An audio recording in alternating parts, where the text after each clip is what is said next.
just turned around and looked at me and said, "You demon, you hearing that kind of thing from your own father, how do you think you feel?" We used to have terminologies like abiku, that this one is being born to die. I had issues as well too with dating, you understand, because of obviously sickle cell anemia. The ladies I met as well too, they have to be AA. It's not whether because I love you, love conquers all. Love does not conquer all. Anyways, let me just put it that way. It does not. But the person I was really into that time when I was in medical school, she's a doctor as well too. She thought, because I told her, I am this, you understand? The only way we can work together is you're AA. And she said she's AA. I'm like, okay, no problem. So right from the beginning, I had already spelled it out. I was a medical student, so we knew the impact of what could happen. Unfortunately, one day she wanted to donate blood for I think an accident victim, and our boss or our teacher collected her sample and tested her blood and found that she was AS. That fractured the relationship. Somebody living with sickle cell does not have an adult hemoglobin A, the normal one. It's actually 0% usually. Imagine a sickle cell patient, for example, having a blood level of 24, 25%. That's like almost half of what another person have, and you are being subjected to the same stress. Who do you think is going to cope more? But studies that were done actually found that the prevalence of the condition in Nigeria ranges between 1 to 3%, of the population. 1 to 3% of Nigeria's population. Of Nigeria's population. So let's say we are approximately 300 million. 300 million. So imagine 10 million Nigerians living with sickle cell anemia. They coined the word actually sickle cell because the cells actually look sickle, like a sickle that you used to harvest grains. Normal cells are supposed to look round. Okay, round. So that's yes. But this one looks like a sickle, like a half. Crescent of a moon. Let's do some linking here. Okay. What is AA? What is AS? What is SS? What is BS? All of those things. Okay. All right. Thank you for watching The Yellow Mic. My name is Kongs Shamaki. I'd like to invite you to help us reach 1,000 subscribers. Also like this video and share to your friends and let me know what you think in the comment section. Dr. Segun Adeyemi, you're welcome. Thank you very much for having me. Yeah. As a pathologist, yes, what is sickle cell anemia? Sickle cell anemia, it's a condition where an individual inherits 2 copies of the abnormal hemoglobin S gene, 1 copy from either parent, and then they come down with what we refer to as HBSS. So in medical terminologies, we say it's a homozygous inheritance of the abnormal hemoglobin S gene. That is sickle cell anemia. So it can only be inherited? It can only be inherited, yes. It's an inherited condition. What's the origin of this condition? There were postulates actually, and it was related to the endemicity of malaria in sub-Saharan Africa, or just African continent generally. But other continents also have their own form of sickle cell, particularly the Arabia Peninsula as well too, so they have their own. So they attributed it to malaria, that it's a form of an adaptive way of us combating malaria, such that when the parasite enters the red cells form that sickle, and then the body destroys it. So it's supposed to prevent the spread of malaria in the red cells. But unfortunately, probably maybe nature or the designer didn't look at the aspect that, okay, what if it's a double inheritance now? It will cause a more severe condition, which is sickle cell anemia. So, in fact, people that have AS, so to speak, that is the A is the normal adult hemoglobin, and then the S, the abnormal one, tend not to have that kind of, breakdown frequently. That's just medically, speaking now. So, it was actually identified or tied that, okay, probably because of the endemicity of malaria, in the African continent, that's why, the mutation, occurred to protect us from malaria infection. So that's what is actually being peddled as the basic cause, underlying pathology, so to speak, of the essence of sickle cell anemia. So there's every possibility that this was engineered by a person? Well, I will not say a person. Just like, of course, there has to be a creator. I don't believe that we all sprang out from Big Bang, so to speak. You understand? So it's more of, I will not call it a design flaw, because according to the creator, everything he created was good or is good. But now, seeing sickle cell anemia, I won't say it's good. You understand? So Yeah. it's not probably maybe not a human design. Okay. Or maybe not a human design, maybe evolution, but of course we know that definitely something happened somewhere. Do you know at what point people started experiencing the sickle cell anemia? Okay, it has been dated far back as the 18th century. 18th century. Yes, as a matter of fact, there was a document, it was documented that a Ghanaian family, 17 something or something like that, that started experiencing the typical signs and symptoms of sickle cell. But the documented one was in the early 1901 or something like that. It was actually a medical student or a dental student, you understand, that they found that the guy was from Grenada, I think, or from the Caribbeans, just having jaundice and all those kind of symptoms. And then the doctor, there was the Ernest Irons, and I've forgotten the other name of the other doctor now, that actually, just took a look at the individual, examined the blood, and then found the typical sickle-shaped red cells. And they coined the word actually sickle cell, because the cells actually look sickle, like a sickle that you used to harvest grains. Normal cells are supposed to look round. Okay, round. So that's, yes. But this one looks like a sickle, like a half, crescent of a moon, something like that. Yeah. So they coined the word sickle cell. So it was actually something like that was the one that is actually officially documented in the early 20th century. So how does the shape of the cell affect someone's health? Okay.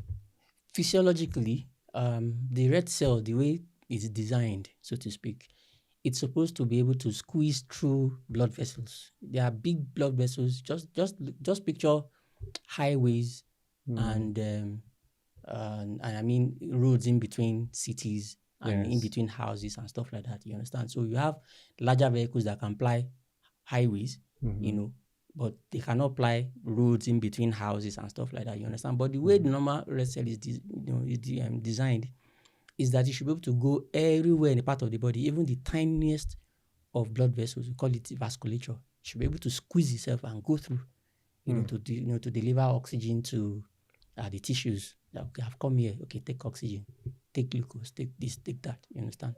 But the problem with sickle cell is that once it forms that sickle shape, it hardens, and then it loses its ability to, meander through the tiniest of vasculature. Then it blocks the blood vessels. So once the blood vessels is blocked, normal red cells, occasionally they have ones that have not sickled, you understand, will not be able to pass. Yes. And then it will form like an aggregate, occlusion, and then prevents blood from flowing to that organ. Usually when blood stops flowing to an organ, there's something we refer to as ischemia, because oxygen cannot get there. So they say then if you have ischemia, then it dies, that's necrosis, and then the organ gets damaged. That's what we refer to as end organ damage. So that terminology, what I've just explained now, is what we call vaso-occlusive crisis. That's just the layman explanation of what happens in vaso-occlusive crisis. Exactly. Yeah. So at what age do you think the crises are severe for sickle cell patients? There's actually no age, apart from probably when they are at birth. There's another form of hemoglobin we refer to as fetal hemoglobin. Now, this fetal hemoglobin has the propensity to hold on to oxygen more. It doesn't give it off easily, like the sickled hemoglobin. So when a baby is born with sickle cell anemia, because of the high concentration of the fetal hemoglobin, the symptoms and signs, don't come early, So usually there are triggers: dehydration, lack of oxygen, acidity, infections, and things like that can trigger and cause the red cells to sickle. But because of that fetal hemoglobin, because it holds on to oxygen, it prevents the cell from sickling. You understand? And then newborn babies, maybe they live for a few months, usually will not experience it. But by the time that fetal hemoglobin, because actually it will get to a point in time that the fetal hemoglobin will switch to an adult hemoglobin, which is the hemoglobin A. So at that time of the switching, that's when they now start experiencing the symptoms, because sickle cell patient, if somebody living with sickle cell does not have an adult hemoglobin A, the normal one, it's actually 0% usually, except if there's a form of, that one is something more technical. Maybe we might get into it later. Yeah. They have no adult hemoglobin A. They will usually have more of the hemoglobin S. You understand? So by the time it switches and the adult hemoglobin A is not available to carry oxygen, that baby now starts having signs and symptoms of sickle cell anemia. So the reason I asked that question is Yes. I've seen a pattern of 5-year-old children dying Yeah. as a result of sickle cell. Is there Okay. any that was, and then I heard that at the age of 5, and I think somewhere around late teens, and then around 25, 28, like people, like I used to have a teacher who died at the age of, I think, 28 in secondary school. He couldn't survive that particular crisis period. Yeah. Is there any relationship between age and this crisis? There's actually no relationship. Okay. Usually, once from the first time they start experiencing signs and symptoms, usually are from 4 months to 6 months. Oh, okay. They are at risk. Any crisis is actually a severe crisis. It's as dangerous as anything else. Oh, Can okay. take their life. So there's actually no age, let's say, limit, gap, or an age that you attain. Yeah. Then the crisis will now become severe, and then so every crisis is treated as something serious, because a full-blown crisis can actually take the life of the person living with sickle cell anemia. So you only know about 5 years. How about those days before we got knowledge about what this is? I remember we from the western part of the country, I think probably we were the worst hit. We used to have terminologies like abiku, that this one is being born to die. Because when they start seeing those symptoms, they know that eventually they will die. So it's linked to sickle cell. It's linked to sickle cell, yes. Even the name Kashimawo, you remember MK Abiola? We believe that his family must have had that gene. Kashimawo means, okay, let's just keep waiting to see whether this one will survive or not. You understand? Wow. So we actually, the western part of the country was actually a worst hit, because you have babies, they have babies that probably will not live up to a year, 2 years, 5 years, they die, 10 years, they die. You understand? So they call them abikus. That's the Yoruba, this thing. Before you now found out that, okay, it's actually linked to sickle cell anemia.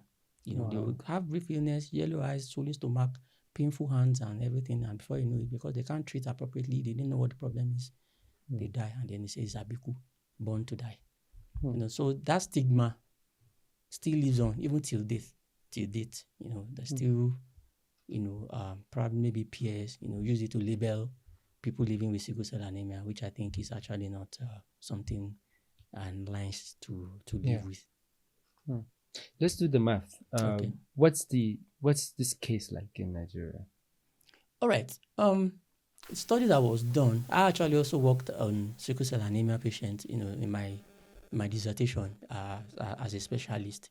But studies that were done actually found that the prevalence of the condition in Nigeria ranges between 1 to 3%, of the population. 1 to 3% of Nigeria's population. Of Nigeria's population. So let's say we are approximately 300 million. 300 million, for example. Yes. So if you let's use the upper limit of that prevalence. If you take 3% of 300 million, you should be left with something in the range of 9 million. 9 million. So let's just round it up. Let's say 10 million. So imagine 10 million Nigerians living with sickle cell anemia. It's very significant. Goodness. Although people can look at it it's just 1%, it's just 3%. It's significant because we are also when I say we, I mean I also live with sickle cell anemia. We are also in the, spheres that matter in the country. We are doctors, we are lawyers, we are surgeons, we work with presidency, for example. We work everywhere as well too. So we also matter. And I think government should actually recognize, people living with sickle cell and give them that, that credit for doing a little bit extra than every other person, just to be, or just to do what they're trying to do. You understand? So maybe our discussion might sway us there later. But at least in terms of math, 9 to 10 million of Nigerians are living with sickle cell anemia. That's the condition. But the carrier, meaning that people that are AS, was actually assumed to be, in fact, no, documented, not even assumed now, because there are evidence to back that about 25 to 30% of Nigerians have the sickle gene. You Oh my understand? goodness. That are carriers. 25 to So you can imagine 30. 25 to 30% of 300 million. Now we're talking big numbers. So a quarter of 300 million should give us, that should be like 75. Yeah. Yeah, 75 million to about 90 million Nigerians being carriers. AS, yes, carriers, mean that they can give birth, to children, kids that eventually have sickle cell anemia. You can see that that's a worrying. Yeah, it's worrying. That's a worrying statistics. So that's where the problem is. There are a lot of carriers. People living with it, yes, about 3%, but the carriers, 25 to 30%. It's quite much. That's 1/3 of the population actually AS. So is this a sickness that affects both blacks and whites? The condition is been adjudged, not adjudged, scientifically proven that people of African and Caribbean, we say Afro-Caribbean ancestry, are prone to having, the sickle cell gene. Earlier, I said something about the Arabian Peninsula. Yes, they also have a form of sickle cell. Saudi Arabia, Jordan, Kuwait, Iraq, Oman, and all those places as well too. They also have sickle cell because scientifically believe that there was a form of a spontaneous mutation to that occur, in the genetics of those individuals, and also they give birth to offspring that come down with sickle cell anemia. So we can conveniently say that this sickness is unique to the black skin. Unique to the black skin, yes. Wow. Or to people of color. Let me just put it that way, to people of color. Wow. Because, of course, like during the slave trade as well too, the slave trade actually helped propagate sickle cell anemia. The slaves that were shipped from the western part and the central part of Africa to places like Brazil and to the Caribbeans as well too, you understand?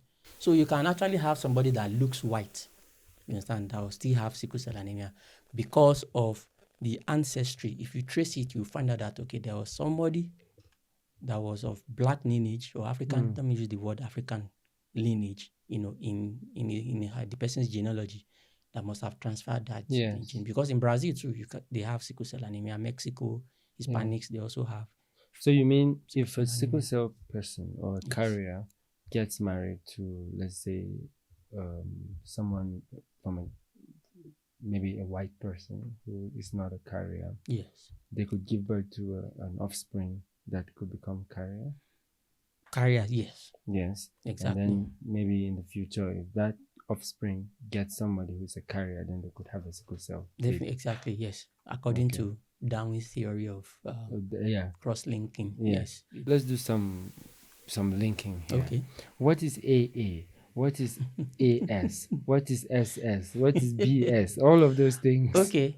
All right. When I was explaining earlier, I said that A is the normal adult hemoglobin. What does it mean? What does A mean? A is the normal blood, so to speak. Okay. Does it have? That's the phenotype. Phenotype. We call it's actually phenotype, not genotype. Genotype is something else.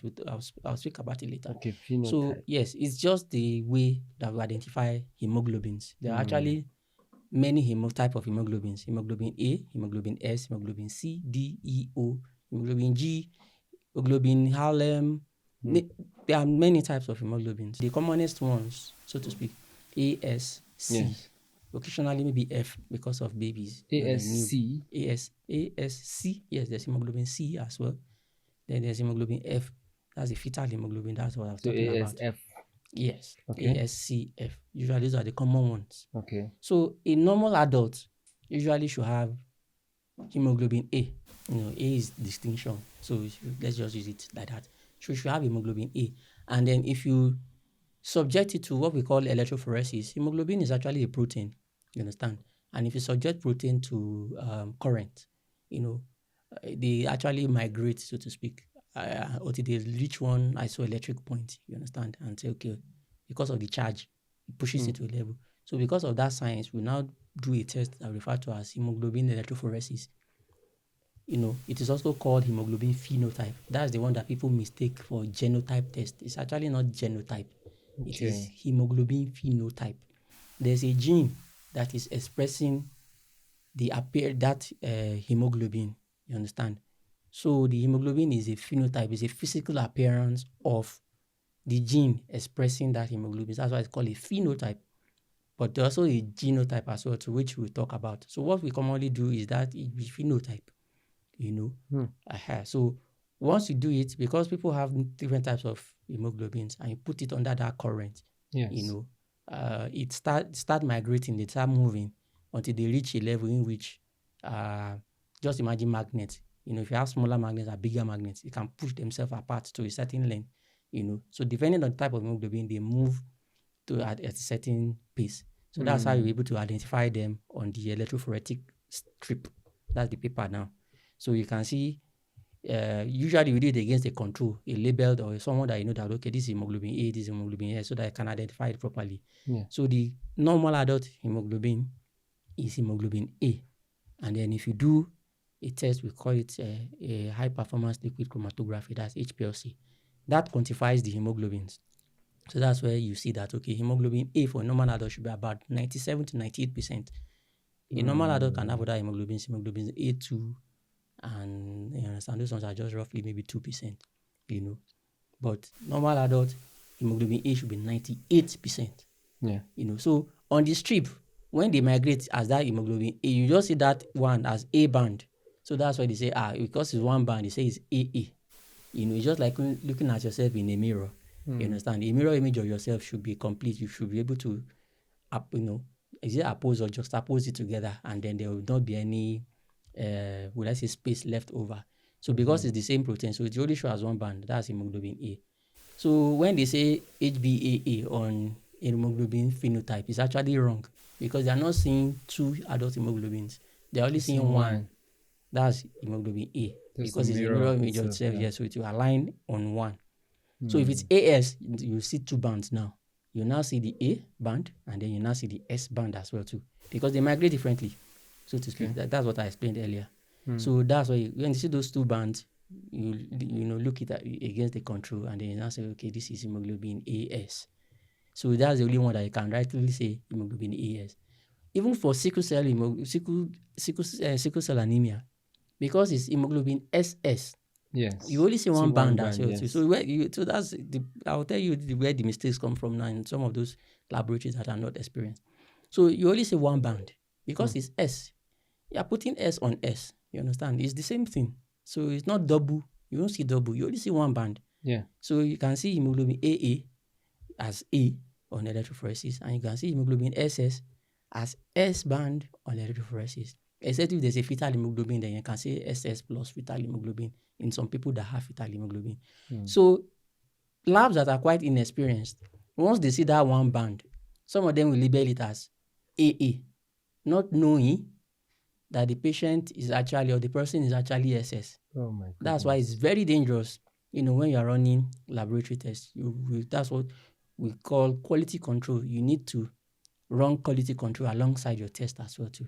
You use your test, you use it to compare a known standard. Some don't tend to do that, and then they run into trouble and give off wrong report. Yeah, because I lost my cousin to sickle cell. Oh, that's sad. At the age of 5, he was 5. That's sad. And what the parents said was previous hospitals said he was AS, or I think, AS. Okay. But then the hospital that diagnosed him properly, I think was somewhere here in Jos. Okay. They were the ones that discovered that he was actually SS. Okay. Yes. So I can relate it, because personally I've done lab tests that I had to go to another lab to confirm, and then this lab says a different thing, the other one says a different thing, Yeah, so these mistakes. Yes. How do we stop these mistakes? Okay, now I'm going to speak from a professional standpoint as a hematologist.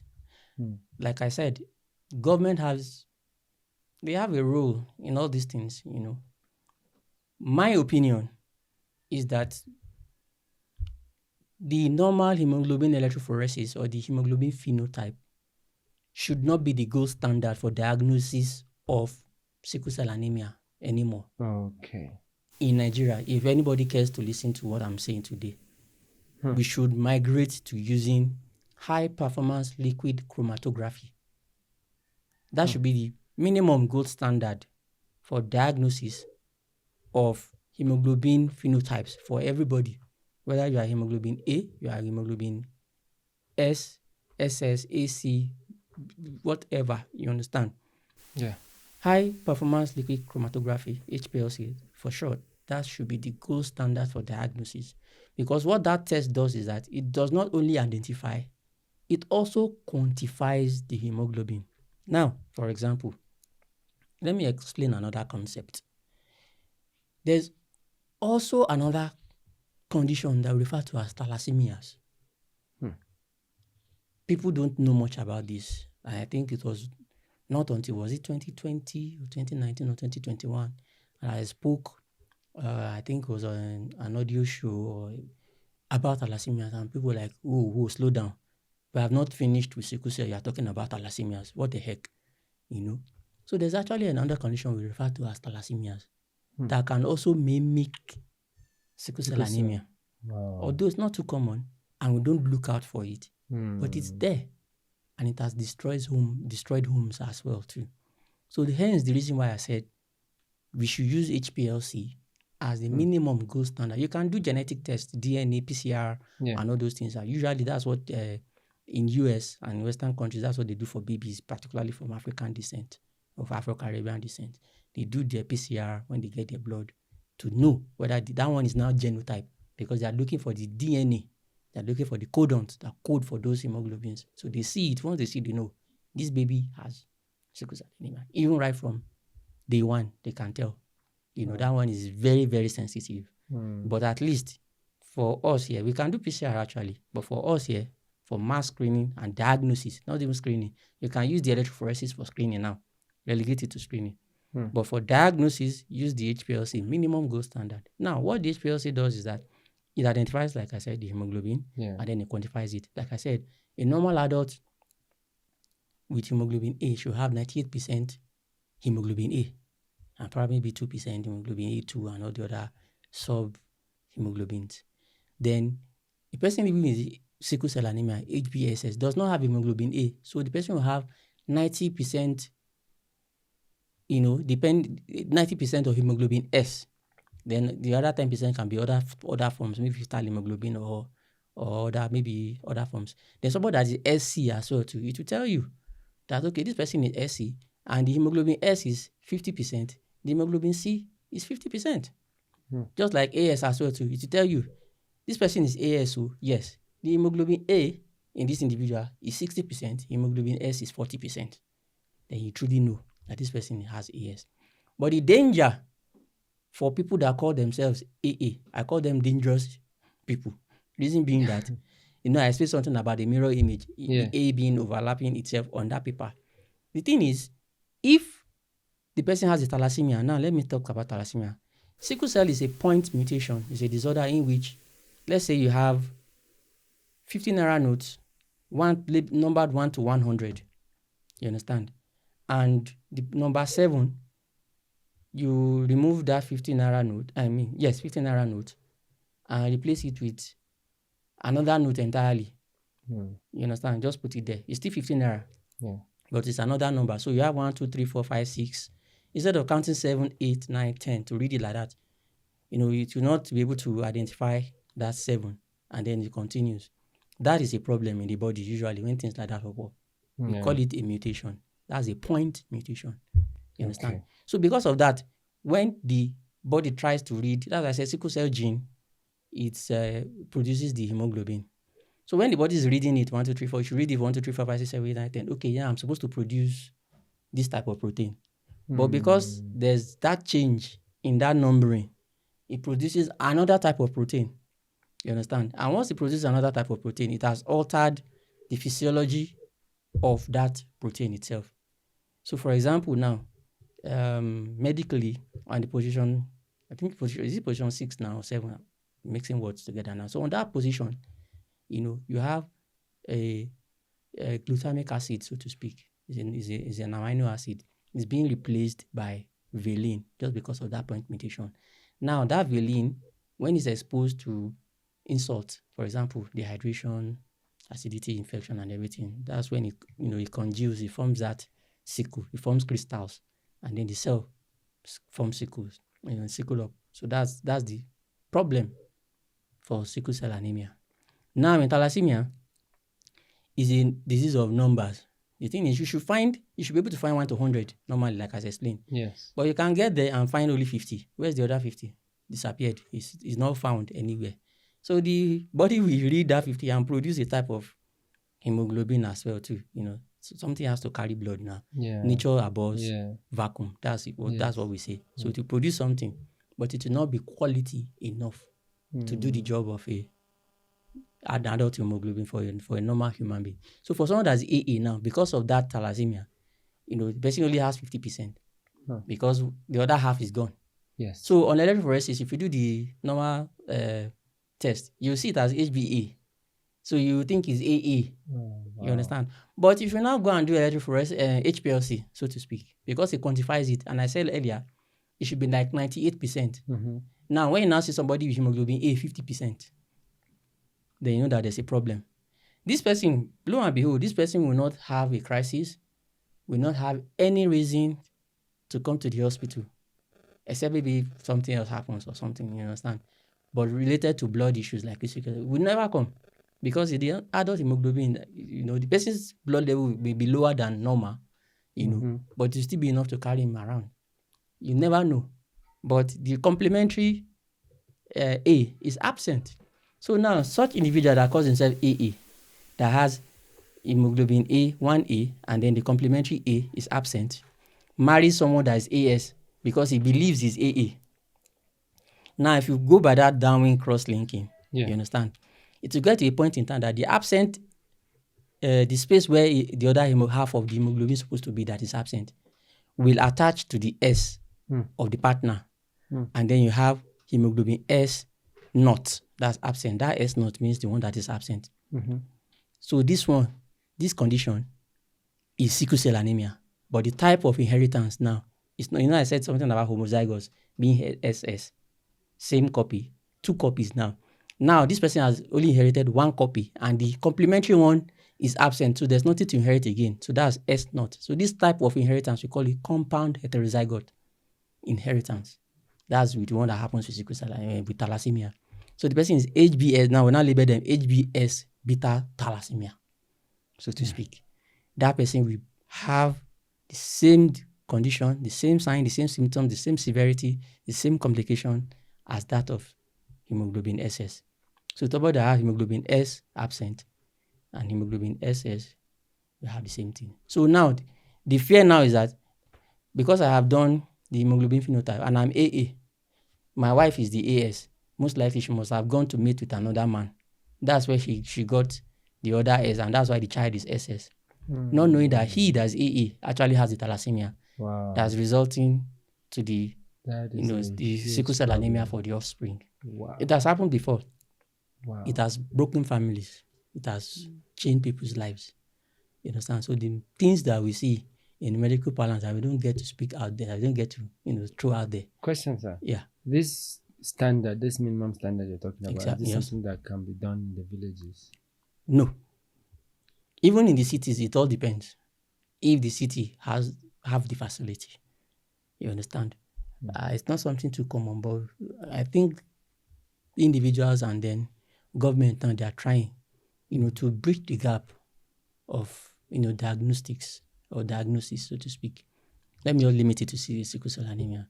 So there's a separate machine that does that, and you might not have it available in the villages, except if there's a way in which you can take samples from the villages and bring it down, to a comprehensive center or to town where those facilities are available, and then the test can be done, and then you can transfer results or the report back to the health centers in the villages. But it's not something that is common. A little bit more expensive, but I think it is cheaper than having a child living with sickle cell anemia in the long run. Yeah. You understand? So I believe that HPLC should be minimum gold standard for diagnosis in Nigeria, no longer the electrophoresis strip, so to speak. Right. Tell me, who should marry who in terms of the crossing, this Darwin's theory? This question. Yeah. All right. Usually, what we do as pathologists, as doctors, is that our roles are majorly advisory. Advisory. It's just to advise, but we don't have the power to say you shouldn't marry this person or you shouldn't marry that person. Yes. But ours is to tell you, have the information that, okay, if you do this, this is the thing that can happen, or this is the thing that will happen. So you are making an informed consent, you are making an informed decision that, okay, yes, whatever, come what may, I agree to it, and then you can go ahead. Okay, so now let's look at the genotypes. Oh, sorry, the phenotypes. Let me use the appropriate word because my scientific community will not forgive me for saying genotype. So let's list hemoglobin. We say AA, at least the common ones. Yeah, so we say AA, yes, AS, and AS. Yes. Then we say SS, AC. AC. Yes, I think that's all, Labi. Okay. All right. We don't have SC. We have SC.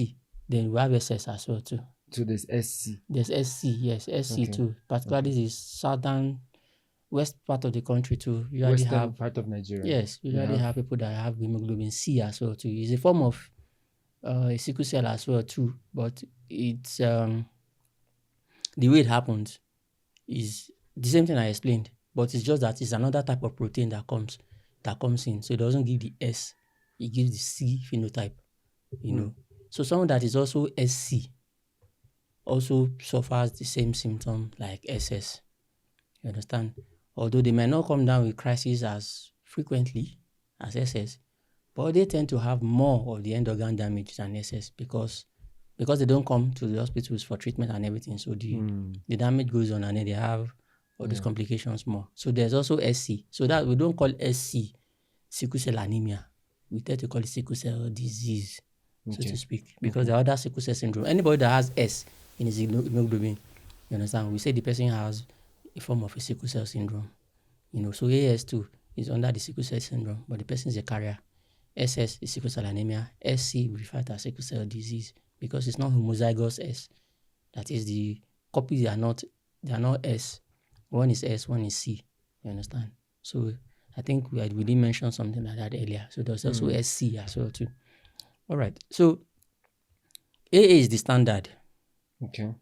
AA, so they say, let's just go by genetics now. Yeah. So AA can marry any other person. That is, the person is truly AA and not the thalassemic AA. Okay.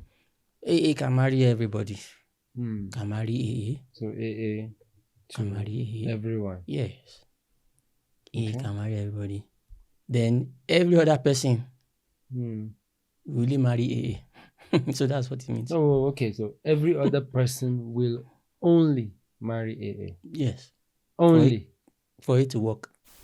AS and AS will not be advisable because there's a 25% chance in each pregnancy. That's what people actually fail to acknowledge.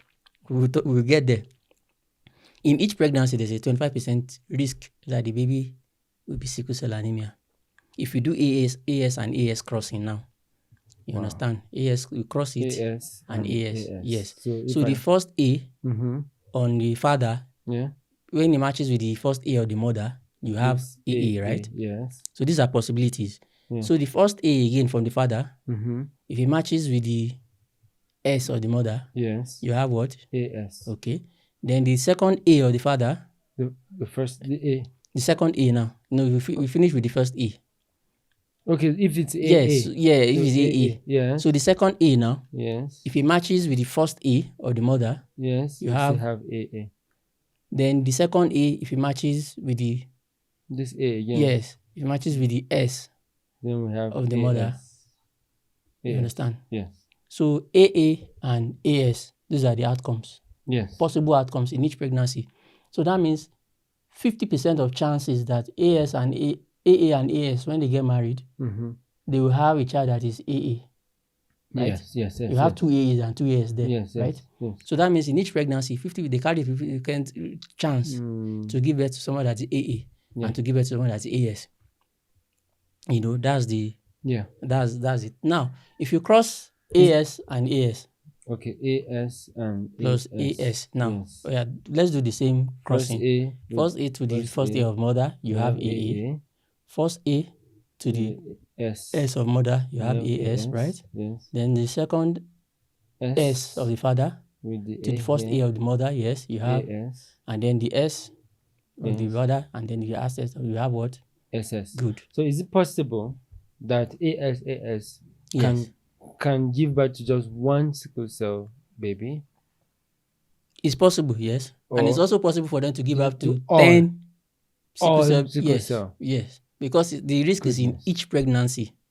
Those days, I think the biology faithfuls or the mistake they made was that, okay, the first outcome will be AA, second one will be AS, third one will be AS. So if you have 3 children, we just stop at that so that we not have the fourth one that is SS and then we are spared. That was the thinking. And I think that's why a lot of people fell victim to that thing. Okay. So it's not like this kind of permutation. It's actually in each pregnancy that the couple have, that you have the risk. You understand? Yeah. So for AS and AS to marry now, so that means they have 25% chance to give birth to someone that an offspring that is AA. Yeah. Then they have 50% chance to give birth to an offspring that is AS. And then they have another 25% chance to give birth to a child that is SS. So the risk is in each pregnancy. I know, as a resident in Jude, I know a couple that all their children, they have 4 children, I think. All of them were SS. All of them were SS. And the parents were AS. Most likely, they have to be AS. Or if there's any form of confounders like the thalassemia, like I spoke about. All of them, all 4 kids were AS. Were SS. You understand? And I witnessed some complications and some things about the family was broken because of sickle cell anemia. 4 kids. When one of them even got a chance, finished university, served, got a very good job. You understand? The first year, when she got the job, she had a crisis. And unfortunately, she couldn't survive it. It broke the family. They also had the youngest one too that had also died earlier because that one wasn't present earlier. So they didn't know that he was actually SS as well. It was the first time he was coming, which I think they should have even done. But I don't know why. Maybe because he was not sick, so they didn't bother to. First time he was coming to the hospital, telling them that this child is also SS. Didn't survive as well too. I think he was a teenager then, maybe early teens. So they didn't discover that till he became a teenager? They did not, because he was never sick. So is that possible as well too? Same disease, variable clinical presentation. Some will not present until 30 years. Some will not present until 50 years. I've heard a case. This one is even the person that taught me medical school, a teacher of mine. His father, a farmer all his life, presented at 70 years. Wow. Same disease, variable expression. Yeah. So severity ranges differ. And that takes us to what we refer to as haplotypes in sickle cell anemia, different types of that variation of the disease. So let's just finish this as well too. So like I was saying, so the chances and the risks are in each pregnancy, not by, the last child is SS, so we will not have that 4th child, we will just do 3, and then we have AA and AS. It's possible that by chance or by grace, AS and AS can marry and they can have 10 kids with AA. It's possible. This is like permutation and combination. They can get married and also have offsprings that are AS and never have a sickle cell anemia. You understand? But the risk is always there. I've seen a couple too that I think it was later they found out that they were both AS and they had 2 kids and they were not sickle cell. So now they know that they don't want to try the 3rd one, because now that they are informed, they don't want to risk it, So they were just, would I say, gracious enough to have, escaped that. But some are not, some were not. Is it true that there's a medication that a couple that have these phenotype issues Yes. can take and then give birth to normal kids? As a physician, as a pathologist, this condition is inherited. It's largely genetic. So except if the medication can alter genes, I would say no. So the only way you can go about it is genetic engineering.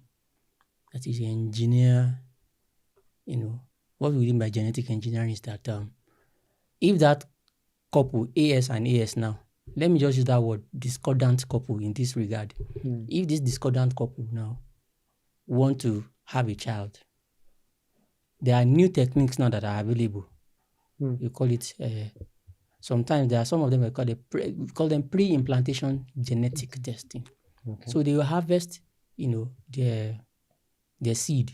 Let me just say the sperm and the ovum, of the woman, and then they will subject them to genetic testing.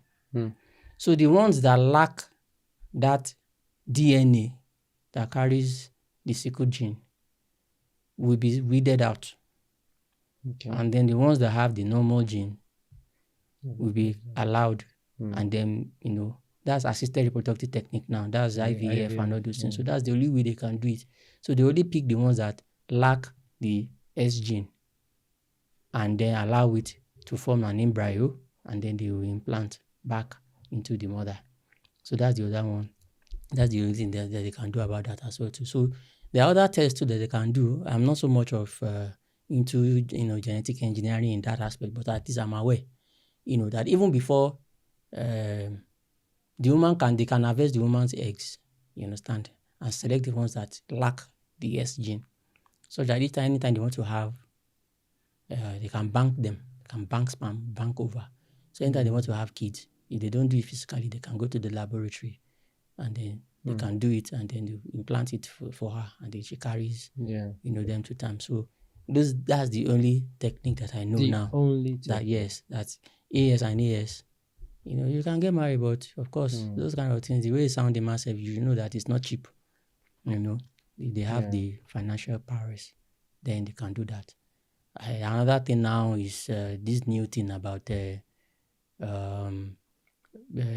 stem cell transplantation. That's for children that have suffered the condition. Bone marrow. Yes. And then this new one too now, we use CRISPR technology now to do, is also a gene modifying measure. US, they say it costs about $2 million now. And in the UK, for one person? Yes. And the UK, 1.8 million pounds, under the NHS to treat somebody with it's largely experimental too, because they are delving into genes now. I thought maybe the bone marrow transplant has been here for long. Yeah, in the 80s actually. The bone marrow transplantation for cure for sickle cell actually was discovered by a fluke. The funny thing is that there was a child, an 8-year-old girl that had sickle cell anemia, developed an acute leukemia. Now, they know that stem cell transplantation or bone marrow transplantation has been a known cure for leukemia, in the past. So they decided to treat the leukemia, the acute myeloid leukemia, so to speak, for that child with sickle cell anemia with the stem cell transplantation, with bone marrow transplantation. Unfortunately, the thing wiped the leukemia, wiped the sickle cell anemia. So that's when they now, come on. You mean this procedure that we did now actually cured this girl of the sickle cell anemia? So that's why it was discovered. It was actually discovered, I was just by error, just discovered like that, because they were using it to treat something else, and then it cured sickle cell. So that's how it came about. That do we do it in Nigeria?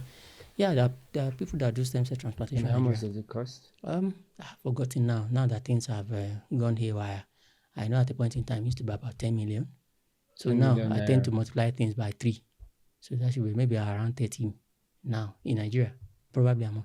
Because when you do a stem cell transplantation, the medications that you have to take for 6 months, 1 year, all those things and stuff like that makes it more expensive. So they do. I know people that do it in Nigeria, maybe 1 or 2. I know Sickle Cell Foundation to partnered with one university in Germany or in US now, and they did it for some people too. Was it that last year? So something like that. So and it works all the time, or well, when you do a procedure like that as well too, there are chances we weigh it in terms of Yeah. overall survival rate. Mm. Yeah, so So some of them that may develop complications. what's the idea behind that stem cell? Or is it Okay, still, is it what is called stem cell? stem cell. What's the idea behind it? Okay, the idea about stem cell is that you are removing the person's own. The stem cells. Let me just explain what stem cells are so that you get to understand what it is. Okay. Stem cells are like they are like the it's like a seed where every other cell of the body grows from. Yeah. You understand? That's the stem cell. You know, every other cell that comes from the body, and it depends on where they are. There are stem cells in the liver. There are types of stem cells now. There are some in the liver, kidney that tend to produce kidney cells, liver cells, blood vessels, blood, and things like that. But now genetically, they can actually engineer a stem cell of blood to produce an organ. That can be done now scientifically. So the stem cell is like the origin of every other cell in the body. It has the capacity to repopulate itself, to divide and maintain itself, and also has capacity to grow into other cells. So now, if they wipe the stem cell of that individual, you know, and replace it with another person's stem cell, you understand? And it's like you're harvesting a seed from maybe US, and you come to put it in Nigerian soil, and it grows, you understand? So you now say, this tree can also grow in Nigeria. So that means you have changed the atmosphere, you know, for that seed entirely. So that's what the stem cell does. You're changing the stem cell of another person, or of that individual to that of another person that is normal. So you expect normal cells to spring up from there and then repopulate the person's stem cell. What they do is that they will kill off the person's stem cell, you know, using high dose chemotherapy. That one is scientific. And then they transplant the stem cell of a healthy person. And if it takes, you know, a lot of things happen actually. Once it grafts, then it produces normal one, and the person is cured of the illness. So that's just the basic layman explanation of what stem cell transplantation actually does, you know, in curing sickle cell anemia. Yeah. What are some of those most difficult moments, you know, facing people and knowing that you have this condition? Okay, for example, like I said something about the abiku the other time, you know. Yeah. That it's not something. If you know someone that is Yoruba, maybe a person can understand, explain to you in depth what it means to be labeled as an abiku. You know, like you that you will soon die. Maybe tomorrow, you don't know, maybe something you'll die. You know, that kind of mental impact it has on individual. You label like that, you know. Everything you do, you always have at the back of my mind, the person will soon die. I don't know whether I should do this. You can't do that. Why is it that I have to do this? Because he's going to die. Even the parents too, they use that like because he's going to die. Maybe you should not send him to school. Wow. Maybe, because he's going to die now. So we can use the fund to, you know, raise other children that are going to live and things like that. So why should we have to spend on him? He's going to die now. Let's just leave him. You know, he dies off. Things like that, you understand? It's actually something very terrible. And then, as when you're growing up as well too, as children, you know, we tend to say a lot of things to each other. Maybe you get into an argument with a friend, and this one that tells you that you look at you are looking like a skeleton. It's you that want to fight me. Somebody had looked at me and told me that, so you want to fight. Where's the blood that you want to use to fight? You know, those kind of things. And then even at work as well too, like I told you, because he's always getting sick, so we cannot give him this position. Wow. I'm qualified for it. In fact, I qualified for it ahead of others. But I was denied the position because I was always getting sick.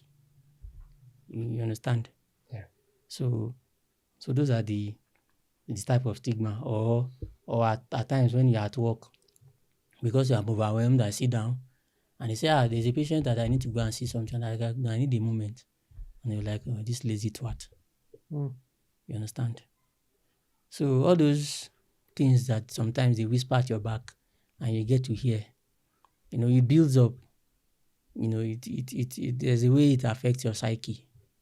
There's a way it affects how you now start reacting, how you start behaving, you know, and things like that.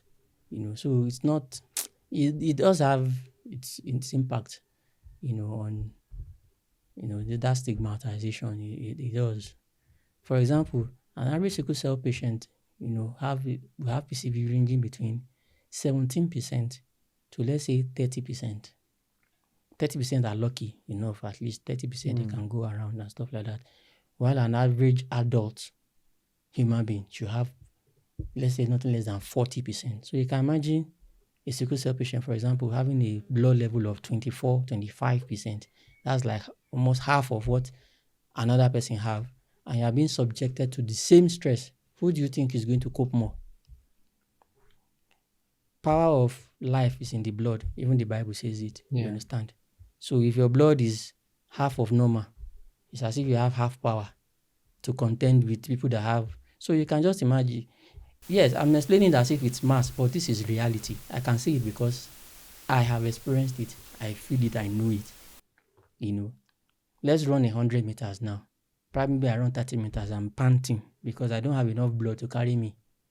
While others, because they have enough blood, they have enough energy, enough oxygen, things like that. You understand? So those are the little things that people don't see in the life of somebody living with sickle cell anemia. That molds the person. Triggers crisis, makes the person think less of himself. In terms of aspiring for greatness, like what's the essence? Even if I do this and I become it, should they say the person will die now? Do I need to let me just relax? Things like that. Limits. So there's no limit to what rather stigmatization can do.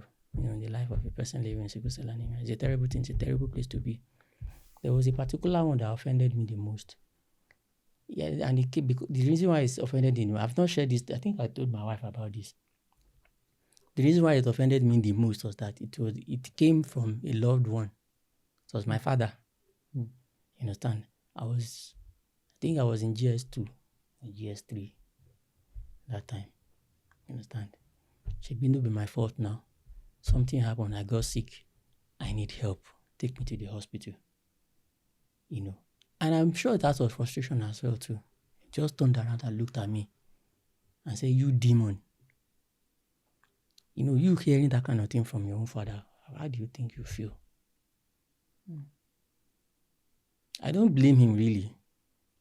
I've forgiven him. You understand? But it's a hurtful word to say to a child. He looked at me and said, "You demon." Why is it that is every time that I have this, that you always fall sick? You understand? Because you still have to contend with finances. Yeah.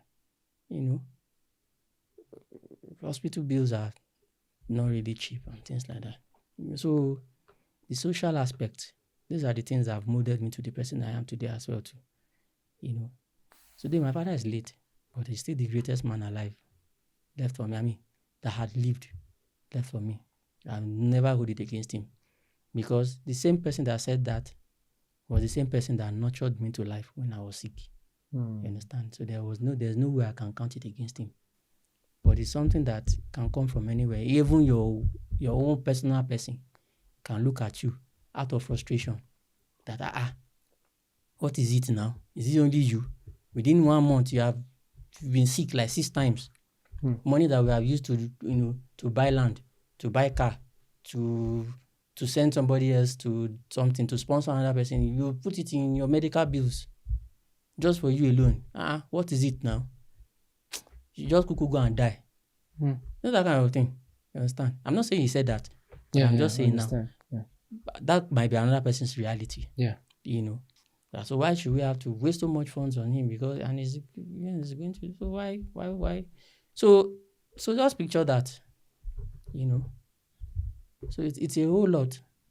For somebody living with sickle cell anemia, dealing with his own, condition, then I have to come outside again and deal with people again. You understand? Yeah. So it's actually a whole lot. So, yeah, this is very painful and difficult. I can imagine. Very, very. There was a woman who lost 9 children. 9. Yeah. how can a person living with sickle cell manage their pain? Okay. The thing is, a person living with sickle cell can, from what I've experienced, you always need help. You can't, let me just say, stay on your own because of those days that you require help when you cannot walk because of pain, when you cannot even brush your teeth. You will need people to take care of you, to take you to the hospital. It's things like that. And of course, when you're in the hospital, if you work in a private firm, of course, they're not going to pay you because you didn't work. As a result of that, I even had a friend that lost her job because she was sick. The boss just said she has had enough of it and just sacked her because she has sickle cell anemia. You understand? Stigma. So they always need our help. They always need to be monitored. Pain is not something you manage on your own. The pain, mostly physical, but eventually over time, it becomes psychological. Yeah. Because it starts affecting your body, your mind, your pocket. Even with sickle cell anemia, fired, you don't have a job. You don't have a job means you don't probably have a means of income. You don't have an income, so how do you take care of your medical bills? So you might need people to help you, in that regard, if you have good friends, good family members and stuff like that. Yeah. But if you're not looking at the physical aspect of the pain, yes, like I said, pain is subjective. Some may be able to use their mind or the will to overcome the pain and say, okay, no, maybe I shouldn't go to the hospital. Let me just stay. Some take pain relievers, maybe like tablets that you can buy on the counter, paracetamol, ibuprofen, diclofenac, and things like that. When it doesn't work, some go to the hospital and then they get admitted and then you get hit with the heavier drugs that you cannot just buy, the controlled medications now, which is subject to abuse because of, of that. So it's not something that they manage on their own. And because of that now, even some of us as health workers, when they see someone with sickle cell anemia coming in pain, they stigmatize the person that, this opioid junkie has come again. Wow. Whether the pain is right, whether the person is not in pain or is just wants to get pain medication and then they faint. You understand? But you label the person as an opioid junkie. You understand? Even as health workers. So there are so many factors, that affect. And for me, because I understand it, because it's been my reality, I know what it means if somebody living with sickle cell comes in pain and then somebody is now withholding a type of medication from the person just because he said, I don't want the person to get addicted. I don't want the person to get addicted, but the person is in written pains. So what are you doing? You leave the pain now. What's your problem? You get addicted. There's no way you can eventually. What I've experienced. Maybe it's not be documented. After a while, yes, some will request for it. And I think them requesting for it should not be subjected to abuse. Even if they're abusing it. But some had the right reason to request for it. Because that pain is not something that you can just imagine. They need help. Help them. Then you can assess gradually. Although I know some can lie just because they want more. That, okay, you should be out of pain now and then you should wean it off. Just cut it off. I think that's the problem as well. They cut it off just immediately like that and you have to wean them off. Reduce the dose until you change it to something else. Or you substitute it with something else and then you stop. You wean it off. That's what I found out. A lot of people don't do that. And that's what I do for my patients. I wean them off those medications. While I replace them with another. And then the pain management is better. And then they get discharged. Some stay longer. That one, then when I know that, okay, some stay longer genuinely, or when some stay longer as a result of, I knew that, no, this person, you're already feeling this thing. I think you can go home. You can manage this thing on your own. Sometimes I talk to them, I counsel them. That the same way you know this thing, I know it as well too. I think by this level, at this time, what we have done so far, should have managed your pain. Snap of it. And sometimes when you talk to some of them like that, they actually,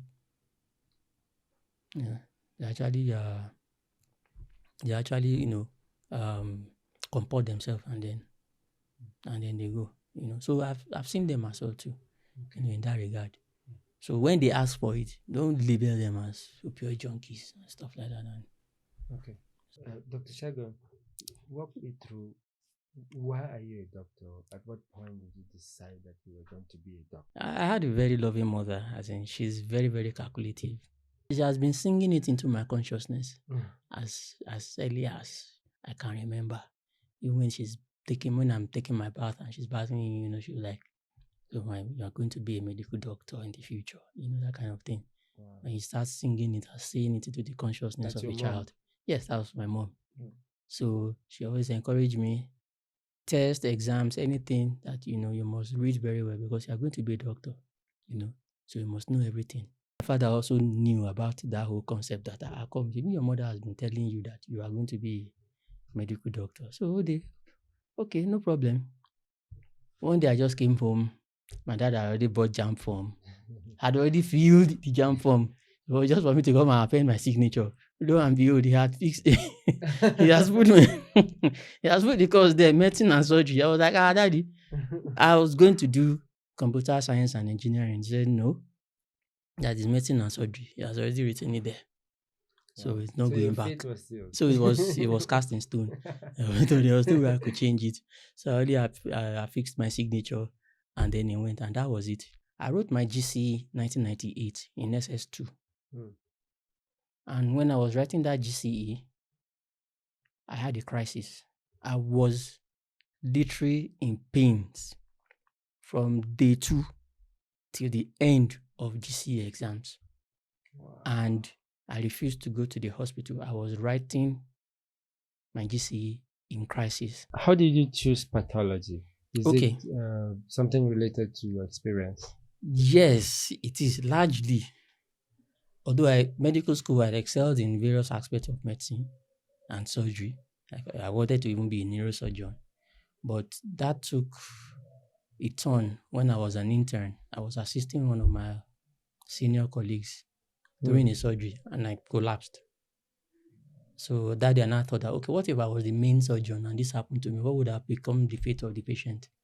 So I said, I don't think surgery will be the better thing for me to do at this point in time. So let me strip that off. So I wanted something in which I'll be comfortable in my sphere and also be able to make an impact. Yeah. So I looked at myself as well and I come. I've been living with this condition and I know hematology is actually usually the forefront managing this kind of condition. So it kind of channeled my orientation. Even if I had chosen pathology, I would have done morbid anatomy, histopathology, forensic medicine and stuff. But I said, no, hematology is just it because I think I should be able to relate more with hematology because of my condition and also be able to help my patients better if I have knowledge, awareness, if I have medical knowledge, core medical knowledge about how to treat, to develop new agents or medications for treatment or alternative means of managing the condition as well too. So that's basically what spurred me, into being a pathologist and then so specialized in hematology and transfusion medicine. Wow. Yeah, that's amazing. Yeah. Tell me about your wife. How did you meet your wife? What's your wife. love story? How did she say yes? My wife is an amazing woman. She's really, really amazing. And I think I can consider myself as the luckiest man on earth, because, with people having more knowledge about sickle cell anemia, so why would you in your crazy mind want to leave or go ahead to marry me when you know that these kind of things are going to, come up and become, a problem? Well, I had issues as well too with dating, you understand, because of obviously sickle cell anemia. The ladies I met as well too, they have to be AA. It's not Whether because I love you, love conquers all. Love does not conquer all. Anyways, let me just put it that way. It does not, you know. So I had a heartbreak as well too. The person I was really, well, I would say my wife eventually was the one that pulled me out of that heartbreak. But the person I was really, really into that time when I was in medical school, she's a doctor as well too. Which she thought, because I told her, I am this, you understand? The only way we can work together is you're AA. And she said she's AA. I was like, okay, no problem. So right from the beginning, I had already spelled it out. I was a medical student, so we knew the impact of what could happen. Unfortunately, one day she wanted to donate blood for I think an accident victim, and our boss or our teacher did collected her sample and tested her blood and found that she was AS, and that fractured the relationship. I even had an accident when trying to come down because that time I was doing my house job in Kano. I was coming down to Loring to meet her so that we can discuss things. I had an accident on the way. I almost lost my arm. It was a ghastly one because the man died, in the fallout of the accident. So I was still lucky again, so to speak. I was gracious enough to survive it, So it fractured the relationship, and because of that, I stayed away from dating for a long time. So I actually met my wife when we were in service, youth service. I was posted to Abakaliki in 2008. I applied for relocation because of sickle cell, but because I was a doctor again, I was deprived. They kept my application somewhere. They didn't allow me go. They thought I was lying or things like that. So I've had my, I had my own share of, so to speak. Let's say maybe bad deals, so to speak. So I was not able to relocate, so I stayed back. Then when I had crisis, of course, the state coordinator took it upon herself, gave me a pass, went home. Said anytime I feel like coming back, that every other thing else will continue. They'll continue paying me and things like that and all. So the way how I met my wife was that I was in my room talking to another flatmate actually, and she missed her way actually. She was supposed to enter a room before mine, and she just opened the door and entered my room. And immediately I turned like this and I looked at her. Something within me just said, "This is your wife." I don't know how to explain it. I just looked at this woman and something said, "This is your wife." That was the conviction I had. Nothing else again. And I wasn't looking anywhere else again. Just said, "This is your wife." And I was like, okay, let's see. Let's see what turns out of it. And we got talking, talk. Of course, first things first, I need to ask, are you be AA? Yeah, I'll be AA. Don't tell me whether is something else. No, that she's AA. And it got off from that, from 2008. We got to know each other for a while because I was a set ahead of her. So I had to leave, I think, about 6 months after she continued. And we were friends till 2012 when we got married. Is she a doctor as well? No, she's not. She's a journalist. Okay. But she's a baker today now. She bakes. How did she accept you as a sickle cell person? I'm sure there's a lot of story behind that she did not tell me. Maybe because she didn't want me to feel bad. Because I was sure her parents must have told her otherwise. That, are you sure? The thing about sickle cell, like I said, I come from the West. I'm from Kogi, but Yoruba part of Kogi anyways. Yeah. So I still regard myself as West. The Abiku thing. Like, are you sure this one? To some extent, I felt probably with my past relationships too. Maybe somebody too could have lied that, okay, she's no longer AA, she's AS. And felt, because I had sickle cell, so she was not seeing a future with me. That probably maybe at a point in time, this guy might just die off. I didn't hold it against her anyways. But, so that also came to bear. Like I told her, I asked her like 3 times, are you sure? Because there was a time I was sick in the hospital, I was hospitalized, and she had to come. And she saw the whole thing. I wasn't easy about it. And I told her that these are the things that you'll be seeing. Are you sure you can cope with this? And each time I asked her, she would be like, am I not the one making the decision? So why are you asking me again? I've told you what I've told you before. You understand that it doesn't really matter and things like that. That's why I said, I think I'm just the luckiest guy, for me to have, scored, so to speak, in that manner. So she's a strong woman. She's always there for me anytime I'm down. Even if I'm not down and things like that, she's always been that supporting rock also, for me and stuff like that. So yeah, I'll call her a superwoman.